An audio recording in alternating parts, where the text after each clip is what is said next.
So, Rob, I was just going to tell you before we started recording, and I thought we ought to hit record because I've got a little story about WWDC, and every January, my plan usually and my strategy for doing WWDC is I book a hotel in January for June, just based on what dates I think WWDC might be on. And in the last couple of years, when it's been in San Jose, it's always been the first full week of June. So effectively, just one day shifted from the year prior is what I'm expecting, although nobody knows at this point.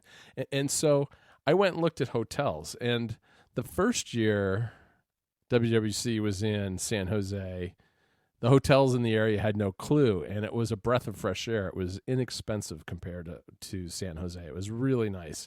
I mean, I used to stay in what was effectively a very marginal, I wouldn't say it was a dive hotel, but it was like a low end of the middle hotel. It was the Park 55, which is a little bit of a tired hotel in downtown San Francisco, and but just happens though that it's very convenient to Moscone, very centrally located. So it was good, and a lot of people stayed there. And it was really expensive for what you got. And when I went the first year to San Jose for less money, not a ton less money, but still less money, got a much nicer hotel. And yeah, I bet you did. Yeah, because the hotels didn't know what was coming. Right. So that was year one. Year two, the strategy still worked pretty well of book early, hope for the best in terms of the dates you picked. And I picked right last year. And I got a pretty good rate because San Jose is smaller. And if you don't move relatively quickly, you can get stuck kind of far out. And if I'm going to be doing WWDC, I want to be close to the convention center, and I want to be able to walk to various events. So, I'm talking about a fairly tight radius around the convention center that I'm willing to consider. So, yeah, I mean that makes sense because otherwise you're going to spend the whole week walking around. Yeah, exactly. Now they do have those little Lime scooters now, right? Yeah, well, exactly. But I don't want to be scootering around all the time, at least from the bar late at night and that kind of thing. That's just not safe. So this year I thought, all right, it's getting towards the end of January. I really ought to get my act together and at least get a sense for what dates I think it's going to be and what the hotels and flights might be, just to get an eyeball what the prices might be. And I did a quick search, and oh my gosh, San Jose has got Apple's number. The hotels were unbelievably expensive. All right, so there's like a 4-point Sheraton that's like an extended stay type of suite type hotel. There's a Marriott. There's the Fairmont. These are all pretty big name hotel chains, fairly nice hotels, but not like the high end necessarily. The high end of the middle, I'd say. And they were all in the mid to high 400s. Sure. And cracking $500 a night. Wow. Yeah. And so I in the past, I've gone 7 nights. I've gone like Saturday to Saturday, just because usually a lot of the people from Europe will come in on Saturday, and it's nice to see, people as they arrive. It's kind of a nice way to ease into it because it's like a small trickle of people over Saturday. Then most of the people show up like Sunday afternoon, and then things really get going on Monday. But and then towards the end, like Thursday and after, it really winds down quickly, and it's just kind of like taking it easy and catching up with whoever's still left around. Well, this year, I just don't know. I think this year I'm going to have to cut the days short and go more like 5 days because I just don't want to break the bank this year. Yeah, I mean, I'm assuming what's happened is, the hotels must probably know, because they're all going to want to know so that they can put all their prices up, or even if they're not, they're just doing what you're doing, which is guessing. Right. And people are still going to pay that price because, as you said, what else are you going to do? You're not going to stay 10 miles out and spend half your day either, taxiing in or walk in or whatever you do. Right. This is where I do. Yeah, those prices are pretty crazy. This is where I do wish I had someone like locally who I knew who I could crash with, because my brother lives in the area, but he's way north of San Francisco, which if I went from his house, it would take me well over an hour every day to get there and back. And my son Owen is up there too, but he's up in the pretty close to my brother on the north. He's in Berkeley, and then he's working in the city, so there's no way to really stay with either of them. I may go for the full 7 days and just spend the first weekend up there in the Bay, up in the Bay Area, and then go down to Silicon Valley for the show Sunday night and the rest of the conference. I don't know. It was kind of depressing.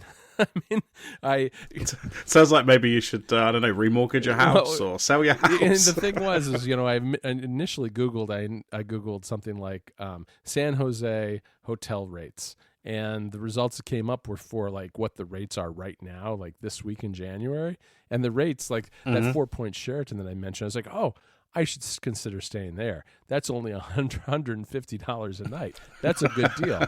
I should maybe save some money because it cost me more than that last year. I should just book that. Then I looked at what it would be during June, and even the 4-point Sheraton, which was one of the cheapest ones in the central area, they're basically matching the prices of the slightly nicer ones. So I don't know. I don't know what's going to happen, but it's there's nothing you can really do about that. I'm sure there will be calls for Apple should subsidize housing for people going to WWDC, and sure, because we all know that that's super likely. Oh yeah, totally. It's just like when they got rid of the affiliate linking program. I had a lot of developers told me they thought that they were going to start using that money to pay developers more. I hurt myself rolling my eyes on that one. Yeah, you got to grow that services revenue. You do, and the way you do it, you don't do it by giving developers more money. That's for sure. One eye on the services revenue, the other eye on the customer sat. Oh yeah, I gotta get that customer sat. Hey, you know what? I got a battery case. You did. This is the new battery case. I don't know. I don't need a battery case. I don't use my phone enough, but I have seen you and other members of the Apple community being very, very excited about this particular case. Other members of the Max Club. That's it. Yeah. Yeah. No, it's my phone. It's not on my phone right now. I kept it on my phone for about a week. It makes it really thick and really heavy, but you can't beat the battery life. And I've been thinking about it more and more because, I'll use it for when I'm out of the house for long stretches, for a long day or something, which I'll admit doesn't happen that as often as it probably should. But yeah, I'll use it for that. I'll use it for travel. And it's even one of those things where it's like, well, all right, I could carry an external battery with me when I go into Chicago, for instance, for the day in my backpack. That's totally fine. I've done that for years now. But what's really nice is it's just easy to use your phone when it's in the case and charging at the same time. It's just a really nice, convenient thing, and it's a nice case. There's not much to say about it other than it gives you a ton more battery life if you're willing to deal with it just being kind of like a giant brick. Yeah, I assume I haven't really looked at the pictures too much. I assume it's the same as the previous one they did, where it's sort of got the hump towards the sort of bottom 2/3 of the phone. Yeah, except that the hump is right? a little different because the battery goes kind of edge to edge. If you remember, the hump on the old one was inset a little bit from the edges.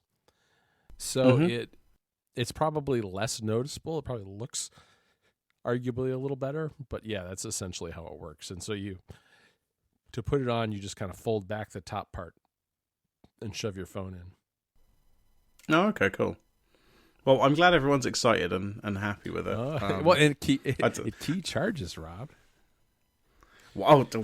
Well, in that case, I'll order two. I'll tell you, if you have an empty battery case and an empty iPhone Max, it takes a very long time to charge that sucker up.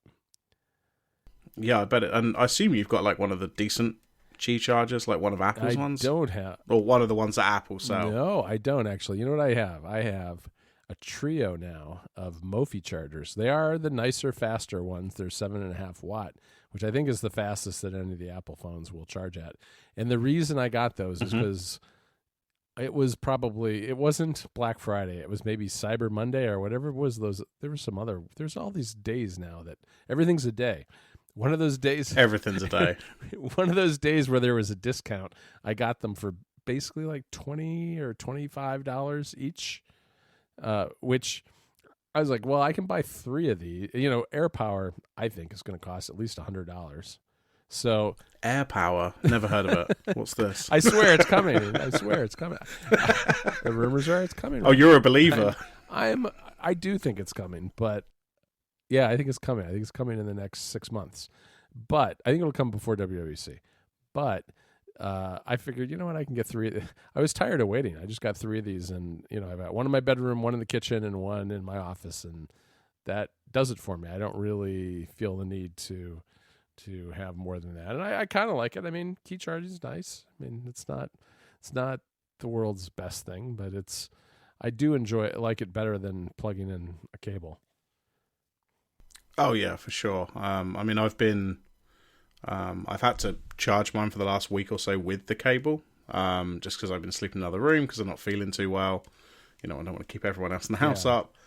And yeah, it's just kind of, it feels just really annoying at this point. Like, I've had the Qi charger for, whatever it's been now, 2 years, or year and a half, 2 years, however long it's been since they introduced wireless. But the one I got was just like an Anchor one, and it was like £9 or something. And yeah, I mean, if I started charging the battery case with a phone, that's going to be monstrously slow on this thing, because it doesn't do the 7.5 watt, it doesn't do fast charging. But overnight, it does the job fine. Yeah, that's one thing is, like, if you're in the market for one of these key chargers, I would not ever pay full price. At least for they're on sale all the time. You can buy 2 packs of the Mophie ones for, like, I think right now, like $45 or something in the US. So and I think that the full price for one of them is maybe $50 or $60, but I've never seen them going for that, and they tend to go on deep discount. Another top tip: never pay full price for a micro SD card. I just got one of those 400 gigabyte SanDisk micro SD cards for my Switch, and I got it for like $80. Mm-hmm. Oh yeah, they get really discounted. Really, I think I got the 200 gig one last year, for the same reason as you, just for my Switch. And yeah, I mean, never pay full price for this stuff. Yeah, no, I still haven't done anything with it. It was one of those where I felt bad afterwards, because I felt a little bit like, well, I bought it mainly because it was on such a good sale. I'm not sure I really need I need that in my Switch. I think I have 128 gigs in my Switch, and it's a little over half full maybe. So I don't know. Yeah, I mean, that's how they get you. Well, you can't afford not to buy this. So I'll give the other one to one of my kids when they're home sometime. I literally, technology just leaks from my house to my kids. I mean, so much of it has ended up in Dublin now. I probably shouldn't tell. Don't tell the customs people. I won't, because an awful lot of technology has leaked from the United States to Dublin.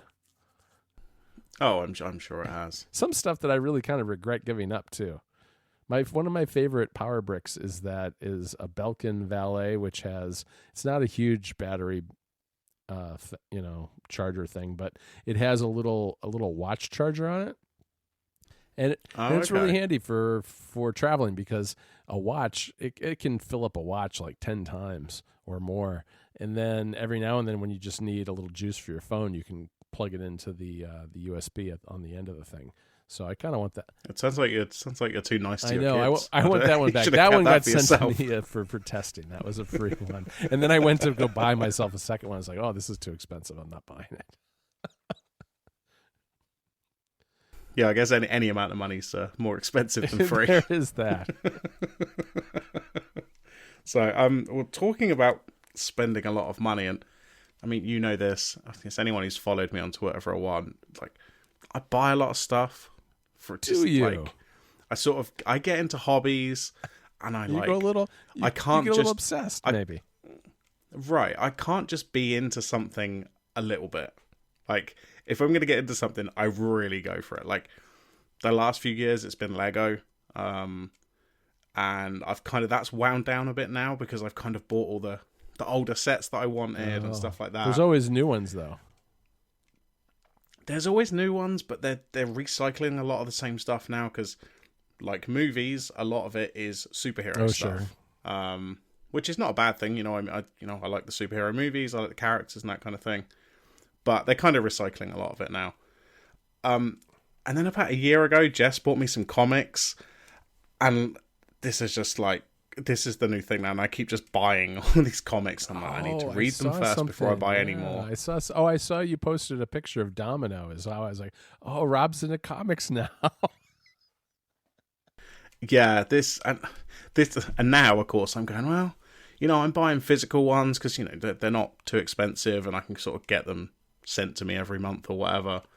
And now I'm like, oh, but if I got an iPad, I could read digital ones. And now I'm like, right, well, now I need to buy an iPad, which is like minimum £300. But if I want like a better one, it's going to be more than that. Yeah, you're going to end up just like Federico, who basically bought an 11-inch iPad Pro just to read manga.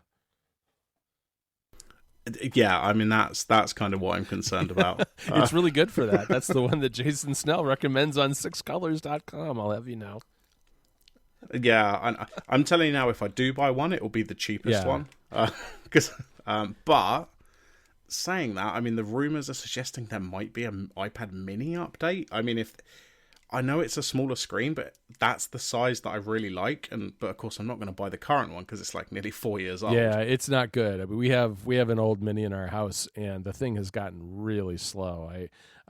Jennifer loves the mini still, and I feel like we're going to end up with one at some point. I mean, I have the $329 one, the base model 9.7, and it is great for reading. I mean, I have that and the 12.9 inch Pro for writing and working and stuff, and it's just not a good iPad for reading in bed and that kind of thing. If you want to read, the 11-inch would work for reading, but if you don't want to spend that kind of money, I really think the 9.7 is pretty great for that because I read books on it. I've done some comics on it. All that stuff is really good. Yeah, I'm kind of tempted, and I don't normally do this because I prefer to buy new, but I might keep an eye out for a second-hand one in the next sort of 3 to 6 months because, of course, what's going to happen is the new ones will come out presumably in September. And people will start getting rid of them before that to sort of preempt the price drop. So I might keep an eye out and see if anyone's getting rid of one. And at that point, if I can spend, a couple of £100 more than the cheapest one, but get like a nicer Pro, I may do that. Yeah, I bet we don't see new Pros this fall. I bet we will see refreshes of the non-Pro models. Like in the fall, maybe the 9.7, because by then the Pro will have been out for like a year and 9 months, or no, 1.5 years. But I bet the mini could be soon. We could see the mini in the spring. I wouldn't be too shocked. I mean, I feel like it's miscellaneous hardware time with Apple. There's been rumors of an iPod Touch. There's been rumors of the mini, rumors of...